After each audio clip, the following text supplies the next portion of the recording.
জানকী দেবীর দুই ছেলে, বড় ছেলে অবিনাশ এবং ছোট ছেলে সৌরেন। অবিনাশ এবং সৌরেন যখন কলেজে পড়তো তখন বর্ষা এবং তিতলি নামে দুই মেয়েকে তারা খুবই পছন্দ করত। বর্ষা এক গরিব পরিবারের মেয়ে ছিল, অন্যদিকে তিতলি এক ধনী পরিবারের মেয়ে ছিল। ক্লাসে দুজনেই খুব ভালো পড়াশোনা করত, এজন্য একে অপরের প্রতি হিংসাও খুব ছিল। রেজাল্ট বের হতে দেখা গেল তারা দুজনেই ফার্স্ট হয়েছে। রেজাল্ট দেখে তিতলি বর্ষাকে বলে, এই যে গরিবদের আইনস্টাইন, তুই তো কোনো মাস্টারের কাছে পড়িস না, তাহলে তোর রেজাল্ট এত ভালো হয় কি করে রে? সত্যি কথা বলতো, পরীক্ষার সময় কি চিটিং ফিটিং করিস নাকি? আমার তো তোর উপরে সন্দেহ হয়। সন্দেহ তো আমারও তোর উপরে হচ্ছে। ছেলেদেরকে নিজের রূপ দেখিয়ে আর টাকার লোভ দেখিয়ে তাদের কাছ থেকে নোট জোগাড় করিস। হয়তো ভালো করে দেখলে দেখা যাবে পরীক্ষার সময় তারাই তোর খাতায় লিখে দেয়। তোর তো সাহস কম নয়, তুই আমার চরিত্র নিয়ে কথা বলছিস। আমাকে কোনোদিন তুই অন্য ছেলেদের সঙ্গে কথা বলতে দেখেছিস? তুই কি নিজেকে ধোয়া তুলসী পাতা মনে করিস? তোর মতো বড়লোকের বাপের মেয়েরা তো এসবই কাজ করে। গুণ তো তোর কাছে কিছুই নেই। কতদিনই বা এসব করে চালাবি বলতো? তোর লজ্জা করে না এসব করতে? চুপ কর বর্ষা, যা মুখে আসছে তুই তাই বলে যাচ্ছিস।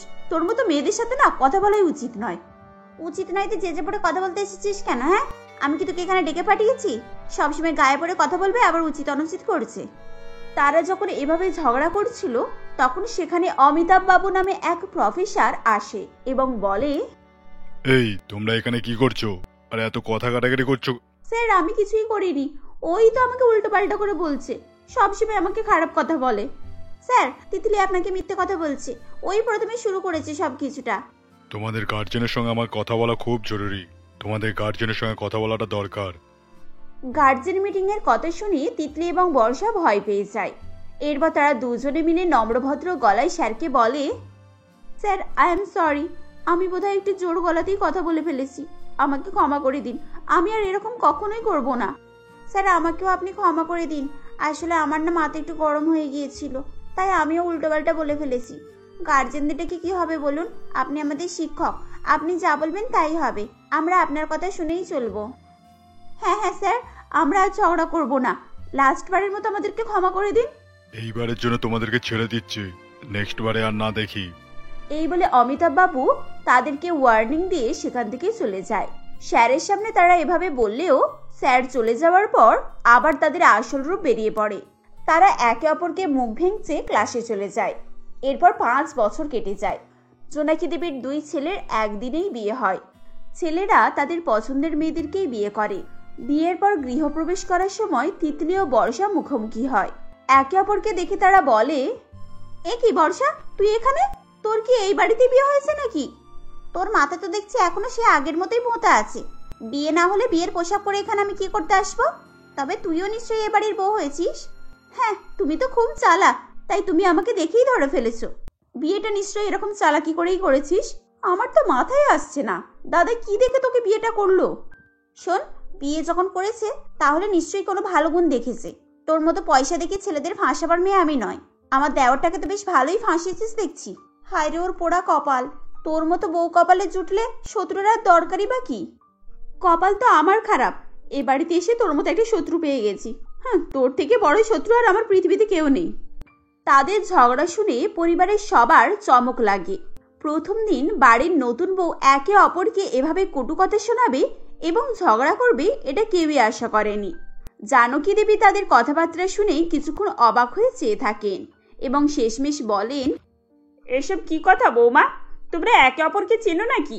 তোমাদের কথা শুনে তো মনে হচ্ছে তোমরা একে অপরের পুরনো শত্রু। আজ তোমাদের বিয়ে হয়েছে, এখানে কত লোকজন দাঁড়িয়ে আছে, আর তোমরা এভাবে একে অপরের সঙ্গে তোমরা এভাবে আচরণ করছো।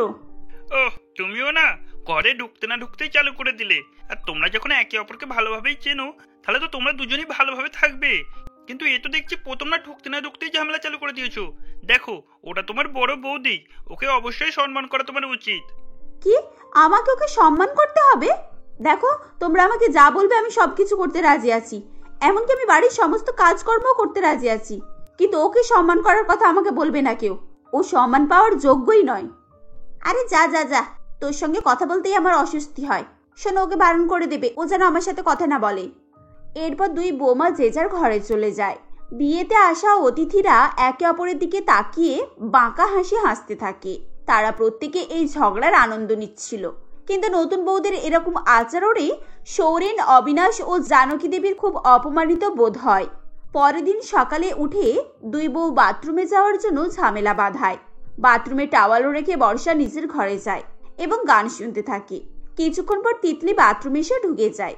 এমন সময় বর্ষা ছুটে আসে ও বলে, এই দাঁড়া দাঁড়া, ওখানে দাঁড়া, একদম তুই বাথরুমে ঢুকবি না। আমি বাথরুমে টাওয়াল রেখেছি, তাই আমি আগে বাথরুমে ঢুকবো। বাথরুমে টাওয়াল রেখেছিস তো কি হয়েছে? টাওয়াল রেখে তো গান শুনছিলিস। এটা কি লোকাল ট্রেন ভেবেছিস? জায়গা রেখে যাচ্ছিস, আবার এসে ফিরে বসবি? আমি ওসব কিছু জানি না। আমি আগে টাওয়াল রেখেছি, তার মানে আমিই যাব। এখান থেকে সরে যা, আমার দেরি হয়ে যাচ্ছে। হ্যাঁ, দেরি হয়ে যায় কি লাভ? তোকে এমনিতেও কেউ দেখবে না। আমাকে আগে বাথরুমে স্নান করতে দে, আমার পার্লারের মেয়েরা এক্ষুনি এসে যাবে। তোর পার্লারের মেয়েকে আমার হেডমাস্টার যে আমি ওর ভয়েতে বাথরুম ছেড়ে দেব? যেমন পরে এসেছিস সেরকম ওয়েট কর। সকাল সকাল ঝামেলা শুনে অবিনাশ, সৌরেন ও জানকী দেবী সেখানে ছুটে আসে।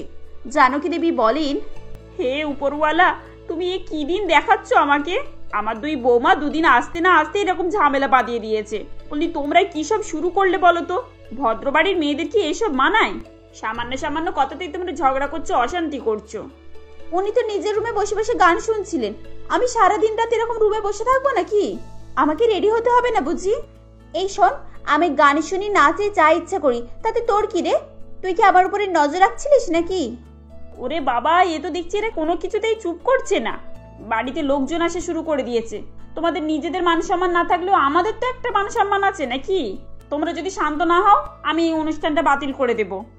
এই বলে জানকী দেবী রাগ দেখিয়ে সেখান থেকে চলে যান। এভাবেই কয়েকদিন কেটে যায়। দুই বৌমা অল্প অল্প ব্যাপার নিয়ে সারাক্ষণ ঝগড়া অশান্তি লাগিয়েই রাখত। এসব দিকে জানকী দেবী খুবই চিন্তিত হন এবং মনে মনে বলেন, ছেলেদের বিয়ে দিয়ে বৌমাদের হাতের রান্না খাবো, সেবা পাবো, এসবই ভেবেছিলাম। এখন তো দেখছি ওদের ঝগড়া মেটাতে মেটাতেই আমার দিন কেটে যাচ্ছে।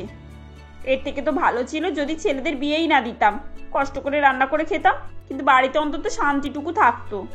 সেদিন সন্ধ্যাবেলা অবিনাশ এবং সৌরেন অফিস থেকে ফিরে আসার পর জানকী দেবী তাদেরকে ডেকে বলেন, শোন না বাবা, এই মেয়েদেরকে তো আমি কিছুতেই সামলাতে পারছি না। অল্প অল্প ব্যাপার নিয়ে সারাদিন একে অপরের সঙ্গে ঝগড়া করে।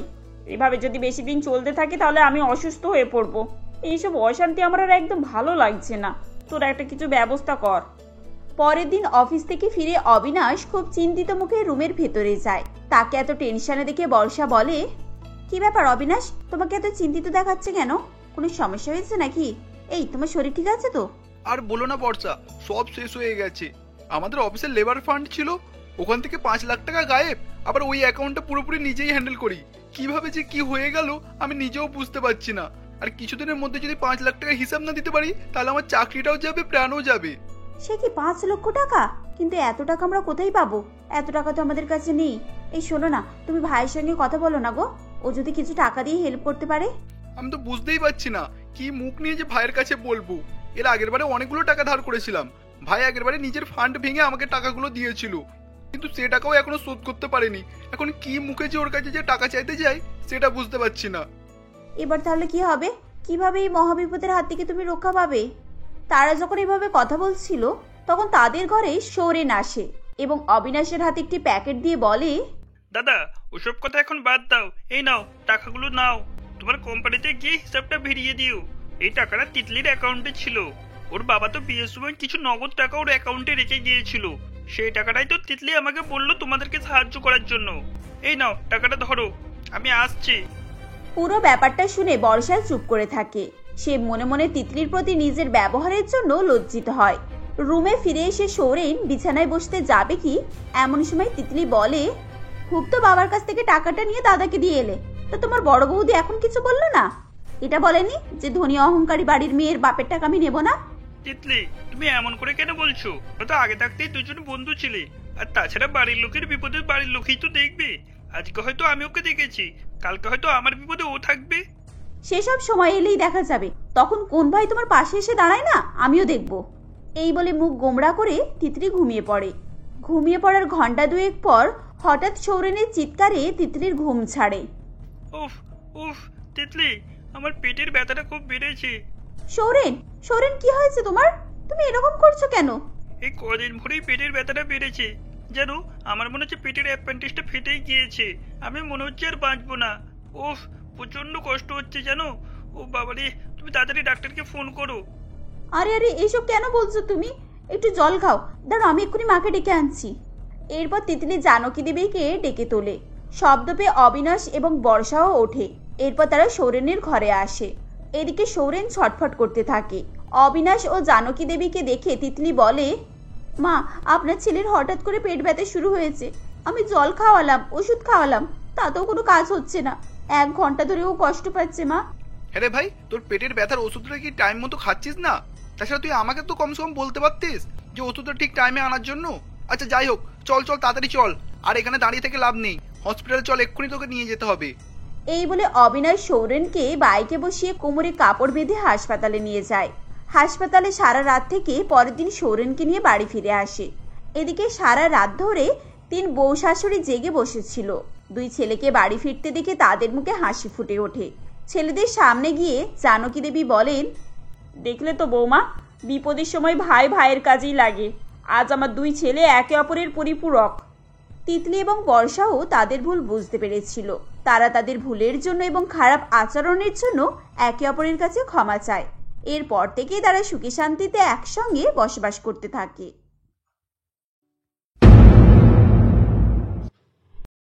আজ ভাইফোঁটার দিন ছিল, তাই দীপালি সকাল থেকে তার ভাইয়ের বাড়ি যাওয়ার জন্য প্রস্তুতি নিচ্ছিল। এমনই সময় দীপালির মেয়ে রত্না ফোনে তার বড় মামার ছেলে অশোকের সঙ্গে কথা বলছিল। এমন সময় দীপালি রত্নাকে বলে, এই রত্না, কখন থেকে ফোনে কথা বলছিস? এদিকে আয়, এই নাড়ুগুলো প্যাক করতে আমাকে সাহায্য কর। নাড়ু না নিয়ে গেলে তোর ছোট মামার আবার মন খারাপ হয়ে যাবে। তুই তো জানিস মামা নাড়ু খেতে কত পছন্দ করে। মা, অশোক জিজ্ঞাসা করছে আমরা কটা নাগাদ ওখানে যাব। ও নাকি আমার জন্য কি সারপ্রাইজ রেখেছে। ওকে বলে দে পৌঁছাতে পৌঁছাতে সন্ধ্যা হয়ে যাবে। আমরা আগে ছোট মামার বাড়ি যাব, ফেরার পথে ওদের বাড়ি ঢুকবো। একটু পরে রত্না ফোন রেখে তার মায়ের কাছে আসে এবং বলে, আচ্ছা মা, বড় মামার বাড়ি তো আগে পড়ে। আমরা বড় মামার বাড়ি ফেলে ছোট মামার বাড়ি কেন আগে যাব? আর তাছাড়া অশোককে তো ফোঁটা দিতে হবে। ছোট মামার বাড়িতে তো ফোঁটা দেওয়ার মতো কেউই নেই, মামার 2টোই মেয়ে। ফোঁটা দেওয়ার মতো কেউ নাই মানে? আমি আমার ভাইকে ফোঁটা দেব, সেটাই তো বড় কথা। তাছাড়া অশোক তোর জন্য কি এমন সারপ্রাইজ রেখেছে শুনি? ওসব আমার জানা আছে। ওই 200 টাকার কানের দুল, নালে কোনো ব্রেসলেট। তাহলে মা, বড় মামার ফোঁটাটাও তো বাকি রয়ে যাবে। তোমার তো উচিত আগে তোমার বড় দাদাকে ফোঁটা দেওয়া। তুমি তো কই আগে বড় দাদার কাছে যাচ্ছ না? আর 200 টাকা হোক বা 100 টাকা হোক, গিফট গিফটই হয় মা, ওরকম ভাবে বলো না। এই তুই চুপ কর তো, আমাকে বেশি জ্ঞান দিস না। তোর বড় মামা মামিমা কি খাওয়াবে আমার জানা আছে। ঘরের তৈরি খাবার আর হাতে 500 টাকা ধরিয়ে দেবে। ওদিকে ছোট মামা অত রকমের ভ্যারাইটির খাবার খাওয়ায় আর গিফটে বেশি করে টাকা দেয়। ওদের ওখানেই তো আগে যাবো নাকি? এরপর রত্নার কিছু বলে না এবং সে তার মায়ের সঙ্গে ট্যাক্সি করে তার ছোট মামার বাড়ি পৌঁছে যায়। সেখানে পৌঁছানোর পর তাদেরকে দেখে দীপালির বড় দাদা সমীর বলে, আরে দীপালি, এসে গিয়েছিস? বস, কি খাবি বল? তোর বৌদি তো সকাল থেকে খুব ব্যস্ত, ও আজ রান্না বান্না কিছুই করেনি। আমি তোর জন্য এক্ষুনি অনলাইনে অর্ডার করে দিচ্ছি। আরে দাদা, তুমি আগে ফোঁটাটা নাও, তারপর আমি সব বলছি। এই বলে দীপালি তার ছোট ভাইকে ফোঁটা দেয়। কিছুক্ষণ পর একজন চাকর বাটিতে কিছু মিষ্টি এনে দীপালির সামনে রাখে। এমন সময় তার ছোট বৌদি প্রিয়াঙ্কা বেরিয়ে আসে এবং বলে, আরে দীপালি, রোগা হয়ে গেছে দেখছি যে, খাওয়া দাওয়া ঠিক মতো করো না নাকি? নাও নাও, এই রসমালাইগুলো খাও। আমার দাদা বৌদি এসেছিল, ব্র্যান্ডেড দোকানের রসমালাই। এমন রসমালাই তুমি আগে কখনো খেয়েছো বলে আমার মনে হয়নি, একবার খেয়ে দেখো। তাই নাকি বৌদি? সত্যি তো দারুণ খেতে। দামও নিশ্চয়ই খুব বেশি হবে। সে আবার হবে না, আমার দাদা বৌদি কখনো লোকাল জিনিস কেনে না গো। কিরে রত্না, এভাবে চুপচাপ বসে আছিস যে? তুইও খা, একবার মিস হয়ে গেলে কিন্তু এসব জিনিস আর খেতে পাবি না। এভাবেই প্রিয়াঙ্কা তাদেরকে বলে। প্রিয়াঙ্কার কথাই দীপালি কিছু মনে না করলেও রত্নার এইসব কথা শুনে খুবই খারাপ লাগে। সে তার ছোট মামি প্রিয়াঙ্কাকে খুব একটা পছন্দ করতো না, কারণ প্রিয়াঙ্কা সবসময় তাদেরকে খোঁটা দিয়ে কথা বলতো। এরপর প্রিয়াঙ্কা সমীরকে বলে, শোনো, ওরা যা যা খাবে অর্ডার করে দাও, আর ওদের গিফট আর টাকাটাও টেবিলের উপরে রাখা আছে, যাওয়ার সময় ওটা ওদেরকে দিয়ে দিও। আজ আমার কিছু ফ্রেন্ড বিকালে আসবে, তাই আমি একটু ব্যস্ত থাকবো। তুমি এদিকে একটু ম্যানেজ করে নাও, ঠিক আছে? এই যে দীপালি, খেয়ে যেও কিন্তু। এই বলে আবার প্রিয়াঙ্কা উপরে উঠে যায়। এদিকে দীপালির বড় দাদা সুবীর তার জন্য অনেক অপেক্ষা করে, কিন্তু সে দেখতে আসছে না দেখে অস্থির হয়ে ওঠে। অবশেষে দীপালি বিকেলে বাড়ি ফেরার পথে সুবীরের বাড়িতে নামে। তাদেরকে দেখে সুবীর বলে, আরে বোন, আসতে এত দেরি করলি যে? আমি যে সকাল থেকে তোর জন্য অপেক্ষা করে আছি, এখনো আমাদের খাওয়া হয়নি। চল বস, একসঙ্গে সবাই মিলে খেয়ে নি। তোর বৌদি তোর জন্য পাবদা মাছ, এঁচড়ের তরকারি সবকিছু করে রেখেছে। না দাদা, এখন আর কিছু খেতে পারবো না। ছোটদা 5 স্টার হোটেল থেকে অনেক খাবার অর্ডার করেছিল, ও বাড়িতে সব খেয়ে এসেছি। পেটটা পুরো টাইট। তোমরা চটপট করে নাও, আমরা ফোঁটা দিয়েই বেরিয়ে পড়বো। সে কি, তোর বৌদি তো এত স্বাদ করে এত কিছু রান্না করলো, একটু মুখে না দিয়েই চলে যাবি? আজ একদম সময় হবে না দাদা, তুই বস, আমি ফোঁটাটা দিয়ে দিই। বাইরে আমাদের জন্য ট্যাক্সি অপেক্ষা করছে, আর দেরি করলে চলবে না। এই বলে দীপালি নিজে সুবীরকে ফোঁটা দেয় এবং রত্না তার মামাতো ভাই অশোককে ফোঁটা দেয়। অশোক রত্নাকে একটি ঘড়ি গিফট করে, যেটা রত্নার খুবই পছন্দ হয়। অন্যদিকে সুবীর দীপালিকে একটি খাম দেয়, যাতে 501 টাকা ছিল। খামটি দিয়ে সুবীর বলে, বোন, এই মাসের মাইনে হতে অনেক বাকি আছে, তাই বেশি টাকা দিতে পারলাম না। হ্যাঁ হ্যাঁ, ঠিক আছে ঠিক আছে, এর থেকে আমি বেশি আশাও করি না। রত্নার বড় মামার বাড়িতে কিছুক্ষণ থাকার ইচ্ছা থাকলেও দীপালি তাড়াহুড়ো করে তাকে নিয়ে সেখান থেকে বেরিয়ে আসে। দীপালির এমন আচরণে সুবীর এবং সীমা দুজনেই মনে অনেক কষ্ট পায়। তারা জানতো দীপালি তার বড়লোক দাদা সমীরকেই বেশি ভালোবাসে, সে তুলনায় তারা মধ্যবিত্ত। বড় দাদা সুবীরকে ততটা পছন্দ করে না, তাও এ নিয়ে তাদের মনের মধ্যে কোনো ক্ষোভ ছিল না। এভাবেই সেদিনটা কেটে যায়। কয়েক মাস পর রত্নার জন্য পল্লব নামে একটি ছেলের বিয়ে ঠিক হয়। এমন সময় রত্নার বাবা জয়দেব বাবু বলেন, শুনছো রত্না, তোমার হবু জামাই হচ্ছে ইঞ্জিনিয়ার। যদিও ওদের বেশি কিছু দাবি নেই, তাও আমার বাবা হিসাবে তো একটা কর্তব্য আছে। আমি ভাবছি মেয়েকে একটা টিভি, আলমারি, ওয়াশিং মেশিন এইসব কিছু দেব। সে তো অবশ্যই, আমার একমাত্র মেয়ে, ওর বিয়েতে কোনো কিছুই খামতি রাখতে চাই না আমি। বিয়ের গহনা তোমার প্রাইভেট ফান্ডে টাকা তুলে বানিয়ে নেওয়া হবে। বিয়ের খরচ আর দেওয়ার ব্যাপার, এগুলো নিয়েই ভাবনা। আমি ভাবছি অফিস থেকে একটা 1,05,000 টাকা লোন নেব, ওই টাকা দিয়ে খাওয়া খরচা আর বাকি সব খরচ হয়ে যাবে। তোমাকে কি আমি লোনের কথা বললাম? ওসব চিন্তা তোমাকে করতে হবে না, ও ছোট মামা আছে তো, সেই সব ব্যবস্থা করবে। তাছাড়া আমি ছোটর সঙ্গে কথাও বলে নিয়েছি, রত্নার টিভি, ফ্রিজ, এসি, ওয়াশিং মেশিনের ব্যবস্থা সবই দাদা করে দেবে বলেছে। বাবা, তাই নাকি? তাহলে খাওয়া খরচা বাকি থাকবে কেন? ওটা না হলে বড়দাকে বলে করিয়ে দাও। থাক, বর্দার কথা আর বলো না। ও একটা 500 টাকার নোট খামে ভরে নিয়ে চলে আসবে। ওকে আমি চিনি না। খাওয়া খরচের কথাই আমি ভাবছি ছোটদাকেই বলবো, জানো, আমাদের কথা ছোটদা ফেলতে পারবে না। এরপর বিকেলবেলা দীপালি তার ছোটদাকে ফোন লাগায়। এমন সময় তার বৌদি প্রিয়াঙ্কা ফোন তোলে এবং বলে, হ্যালো দীপালি, বলো কি বলছো? তোমার ছোটদা তো অনলাইনে একটা মিটিংয়ে ব্যস্ত আছে। এমন সময় দীপালি প্রিয়াঙ্কাকে তার মেয়ে রত্নার বিয়ের জিনিসপত্র ও খাওয়া খরচের কথা বলে, যা শুনে প্রিয়াঙ্কা বলে, দেখো দীপালি, আমি সাফ সাফ বলে দিচ্ছি, পুজো পার্বণে গিফট, টাকা দেওয়া এসব ঠিক আছে, কিন্তু তোমার মেয়ের বিয়েতে আমরা অত টাকা এখন দিতে পারবো না। টাকা আছে বলেই এলে আমদানি খরচ করতে হবে, তা তো কোনো কথা নয়। আমাদেরও মাথার উপরে 2টো মেয়ে আছে, তাদেরও বিয়ের ব্যবস্থা করতে হবে। আর তাছাড়া এই মাসে আমরা আমাদের দাদা বৌদিদের নিয়ে মালয়েশিয়ায় যাচ্ছি। কিন্তু বৌদি, মেয়েটার সামনের বিয়ে, কত কি দায়িত্ব আছে, কত খরচ। তোমরা এই সময় বেড়াতে যাচ্ছ? টিকিট আমরা অনেক আগেই করে রেখেছি, তখন কি রত্নার বিয়ের ডেট জানতাম নাকি? আর এখন টিকিট ক্যান্সেল করাও যাবে না। রত্নার বিয়ের আগের দিন ফিরবো। আমি তোমার অ্যাকাউন্টে 10,000 টাকা পাঠিয়ে দেবো, ওটাই ওর বিয়ের গিফট। এখন রাখছি। এই বলে প্রিয়াঙ্কা ফোন রেখে দেয়। বৌদির কথা শুনে দীপালির মাথায় যেন আকাশ ভেঙে পড়ে।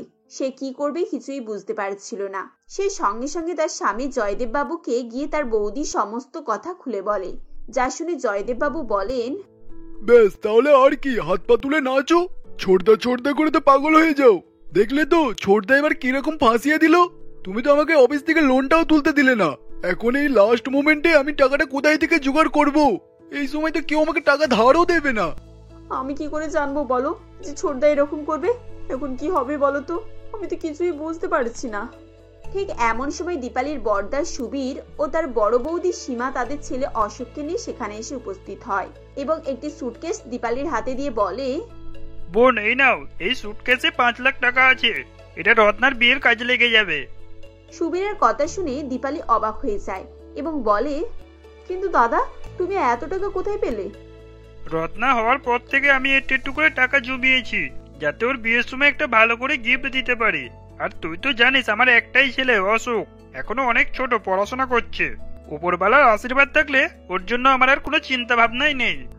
সুবীরের কথা শুনে দীপালি কেঁদে ফেলে এবং হাত জোড়ো করে সুবীরের কাছে ক্ষমা চায় ও বলে, তোমরা আমাকে ক্ষমা করে দাও দাদা, আমি সবসময় তোমাদেরকে উপেক্ষা করেছি, কিন্তু আজ আমার দুর্দিনে তোমরাই সত্যি আমার পাশে এসে দাঁড়িয়েছো। আর যদি তোমরা আমাকে সাহায্য না করতে আমি হয়তো ভেসে যেতাম। এইভাবে বলতে নেই বোন, আমি তো রত্নার মামা, মামা হিসাবে তো ভাগ্নের প্রতি একটা কর্তব্য রয়েছে নাকি। এরপর সুবীর, সীমা এবং দীপালি মিলে বিয়ের সমস্ত আয়োজন করে। বিয়ের আগের দিন দীপালির ছোটদা সমর ও বৌদি প্রিয়াঙ্কা এসে উপস্থিত হয়। বিয়ের এলাহি আয়োজন দেখে প্রিয়াঙ্কা বলে, আরে বাহ, আয়োজন তো ভালোই করেছো দেখছি। হ্যাঁ দীপালি, সাজগোজ খুব সুন্দর হয়েছে। আর কিছু বাকি থাকলে বলিস, আমি বাকিটা সামলে নেব। না দাদা, আমার আর কিছুই লাগবে না। ছোটদা ছোট বৌদি মিলে সমস্ত ব্যাপার খুব সুন্দরভাবে ম্যানেজ করেছে। আর বৌদি, তোমরা বিয়ের দিন থাকবে না কোনো ট্রিপে যাবে? না থাকলে অবশ্য আমার খুব একটা সমস্যা হবে না, ছোটদা ছোট বৌদি আছে, ওরা বাকিটাও ম্যানেজ করে নেবে। তোর বৌদি যে তোর অ্যাকাউন্টে টাকা পাঠিয়েছিল, সেটা দিয়ে কি কিনেছিস? আমার ইচ্ছা ছিল রত্নার বিয়ের লেহেঙ্গাটা ওই টাকা দিয়ে কেনা হোক। সে সময় তো খুব ব্যস্ত ছিলিস, তাই জন্য ফোন টোন কিছু করা হয়নি। ছোটদা থাক, বড়দা রত্নাকে নিয়ে গিয়ে সুপার মার্কেট থেকে ওর পছন্দ মতো লেহেঙ্গা কিনে দিয়েছে। আর ছোট বৌদি, তোমার অ্যাকাউন্টটা চেক করে দেখো, আমি পরের দিনই সে টাকা ফেরত করে দিয়েছি। ও টাকা তুমি রেখে দাও, তোমার মেয়ের বিয়েতে কাজে লাগবে। এভাবেই দীপালি তার ছোটদা ও ছোট বৌদিকে উত্তর দেয়। তারাও মনে মনে সমস্ত ব্যাপারটা বুঝতে পারে। এরপর খুবই ধুমধাম করে রত্নার বিয়ে হয়ে যায়। বিয়ের পরের বছর থেকে ভাইফোঁটা হলে দীপালি প্রতিবারই রত্নাকে নিয়ে গিয়ে তার বড় দাদা সুবীরের বাড়িতে যেত। সেখানে খাওয়া দাওয়া আনন্দ করে ফেরার পথে সমরের বাড়ি হয়ে বাড়ি ফিরত। ধীরে ধীরে সে সমীর ও প্রিয়াঙ্কার সঙ্গে যোগাযোগ কমিয়ে ফেলে, কারণ সে বুঝতে পারে দুঃখের সময় বা সমস্যার সময়ে যে মানুষটি তার পাশে এসে দাঁড়িয়েছিল সেই তার প্রকৃত বন্ধু।